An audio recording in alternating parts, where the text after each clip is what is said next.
Piyozni halqa qilib to'g'rang. Qozonda qaynatib oling va dorixonaga yurishni to'xtatasiz. Biz butun umr dorixonaga yuguramiz. Aslida esa super vosita muzlatkichimizda turibdi. Kerak bo'ladigani bitta katta piyoz va yarim litr suv. Suv quyib 10 daqiqa qaynatamiz. Piyoz qaynab bo'lgach o'chiramiz va stakanga suzib olamiz. Qarang, stakanimizni olib sitadan o'tkazamiz. Bizga faqat sharbat kerak. Piyozning o'zi umuman kerak emas. Suzib oldik. Keyin bir choy qoshiq rap yog'i qo'shamiz. Xohlasangiz zaytun moyi ham bo'lishi mumkin. Hammasini yaxshilab aralashtiramiz.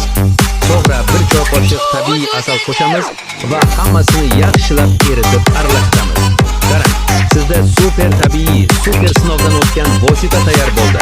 Yo'talga, shamollashga, gripp simptomlarini yengillashtiradi. Umuman barcha kasalliklarga qarshi 100% ishlaydi. Sinovdan o'tgan.